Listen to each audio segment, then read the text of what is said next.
임플란트 수술하고 임플란트 보철 이 두 가지 파트로 구성이 되어 있습니다. 이 얘기는 뭐냐면 수술하시는 분은 수술만 전문으로 하시고 보철하시는 분은 보철만 전문으로 하셔야지 그 결과가 최대치가 될 수 있거든요. 임플란트는 똑같은 물건이 아닙니다. 그 결과는 누가 하느냐에 따라서 그 결과는 정말 천차만별입니다.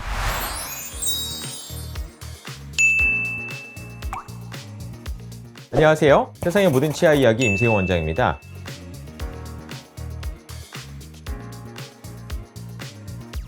요즘은 20대부터 80대까지 임플란트를 하는 연령층이 좀 다양해졌습니다. 임플란트를 하셔야 되면 대부분 이제 요즘은 인터넷에서 많은 정보를 얻게 되시는데요. 인터넷이나 아니면 SNS, 유튜브 이런 것들을 검색을 해보시면 다양한 임플란트 정보들이 얻을 수 있습니다. 이런 다양한 정보의 홍수 속에서 여러분 환자분들이 좋은 병원을 어떻게 선택해야 될지 고민되실 수 있습니다. 내가 정말 해야 되는 병원 찾는 나름대로의 팁 오늘 드리도록 하겠습니다. 네, 첫 번째는 보통 40대 이상에서 해당되는 얘기일 텐데요. 40대 이상에서 임플란트를 해야 되신 분들의 거의 70-80%는 치주염 때문입니다. 치주염이란 이제 치아 주위에 치조골이 녹아서 치아들이 흔들리는 경우들인데, 자, 이런 경우들은 치주염을 좀 방치하게 되면 정말 많게는 모든 치아를 발치해야 되는 40대 분들도 종종 있으십니다. 이럴 때 제가 말씀드리고 싶은 거는 이 치주염은요, 병원들마다 다 진단이 다를 수 있어요. 어떤 병원은 다 뽑자고 할 수도 있고, 어떤 병원은 좀 치료해서 발치할 수 있는 치아를 좀 줄이기도 하거든요. 그래서 이렇게 치주염으로 인해서 임플란트를 해야 되는 분들은 일단은 최대한 치아를 먼저 살리기 위해서 치주염 치료를 선행하는 병원들, 이런 병원을 먼저 찾기를 권해드립니다. 그래야지만 내 치아를 최대한 살릴 수 있고 임플란트 개수를 줄일 수가 있습니다. 두 번째로, 임플란트는 크게 임플란트 수술하고 임플란트 보철 이 두 가지 파트로 구성이 되어 있습니다. 물론 이 모든 두 가지를 한 선생님께서 다 잘하시는 분이 물론 계십니다. 그런데 요즘은 이제 치과도 대부분 전문의 제도로 이제 시행되고 있고요. 그래서 수술을 전문하신 선생님과 보철을 전공하신 선생님들은 어떤 진료의 술식이나 본인의 정보 그리고 지식이 좀 많이 다릅니다. 그래서 수술을 잘하시는 선생님이 보철 잘하기는 어렵고, 보철 잘하는 선생님이 수술을 잘하기는 어렵습니다. 이 얘기는 뭐냐면 수술하시는 분은 수술만 전문으로 하시고 보철하시는 분은 보철만 전문으로 하셔야지 그 결과가 최대치가 될 수 있거든요. 물론 간단한 케이스들은 크게 차이는 안 날 수 있지만, 정말 어려운 케이스들, 많은 지식이 필요한 케이스는 분명히 어떤 수술 전문의 선생님이 수술을 하시고 보철 전문의 선생님이 보철을 하시는 것이 그 결과물은 훨씬 더 좋을 수 있다고 생각이 됩니다. 자, 셋째로 어떻게 보면 가장 중요한 제가 얘기 드리고 싶은 얘기인데요. 우리가 보통 소비자들이 최저가를 찾아요. 당연히 소비자의 현명한 선택이라고 생각합니다. 같은 물건을 정말 제일 싸게 하는 그런 데들을 찾기 위해서 저희가 많은 검색을 하죠. 똑같은 물건인데 어떤 데서 3만 원에 팔고 어떤 데서는 25,000원에 팔고, 그렇다면 당연히 저희 소비자들은 더 저렴한 물건을 선택해야 되는 것이 당연히 현명한 일입니다. 그런데요, 임플란트는 똑같은 물건이 아닙니다. 물론 10년 임플란트는 같은 회사 거를 쓴다면 같은 임플란트지만 그 결과는 누가 하느냐에 따라서 그 결과는 정말 천차만별일 수 있습니다.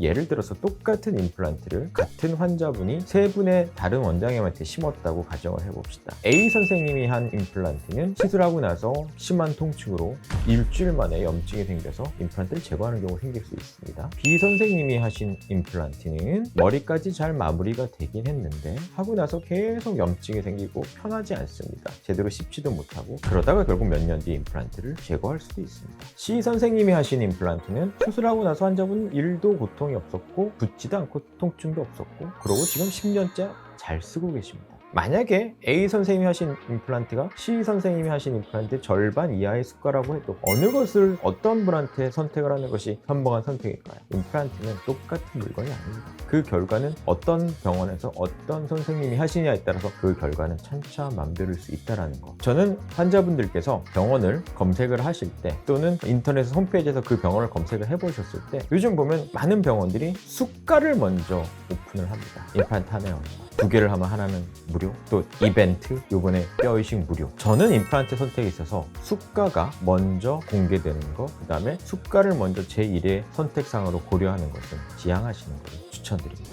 자, 마지막으로 환자분들은 이제 인터넷에서 병원을 검색을 하시다가 집에서 가까우시거나 이런 지도나 이런 것들을 검색을 하시다가 어느 정도 본인이 딱 마음에 드시는 병원이 생길 수 있습니다. 그러면 그 다음에는 저는 병원의 홈페이지를 가서 환자들의 리뷰들 있지 않습니까? 리뷰 리뷰를 쭉 한번 검색해 보시는 것을 추천드리고요. 그리고 또한 홈페이지나 이런 데다가 보통 임플란트의 본원에서 한 결과물들을 보통은 이제 홈페이지에 보면 다 정리가 돼 있습니다. 자, 이 결과물을 한번 꼭 유심히 보는 거를 권해드리고 싶습니다. 그런데 제가 보면은요, 그 결과 중에서 보통은 이제 환자분들의 웃고 있는 사진 전과 후를 많이 노출해 놓는 병원들도 있습니다. 자, 그런데요, 그 전후를 보면 상당히 드라마틱합니다. 환자분이 막 거의 20년 이상은 젊으시는 것 같은 그런 사진들이 오픈되어 있는 경우들도 있습니다. 너무 결과물 좋아 보이죠. 그런데요, 저희는 성형외과가 아니거든요. 치과입니다. 그 치과의 결과물을 봐야 되거든요. 그렇다면은 어느 부분을 유심히 봐야 되냐면 치아 빠진 전과 치아 빠진 후에 그런 치아의 형태와 잇몸의 형태, 이 결과물을 정확하게 오픈되어 있는 병원의 사진들, 그렇게 오픈이 돼 있고 그러면 그 결과물을 한번 유심히 보시기 바랍니다. 전과 후 치아 빠진 부위의 전후의 변화 모습, 그것이 환자분들이 체크해야 되고, 단지 그냥 환자분들이 웃고 있는 전후 사진 이거에 현혹되시면 안 됩니다. 그것은 어떤 단지 사진 화장의 기술로서 얼마든지 그렇게 할 수 있는 거고요. 유심히 봐야 될 것은 정말 빠진 부위의 전후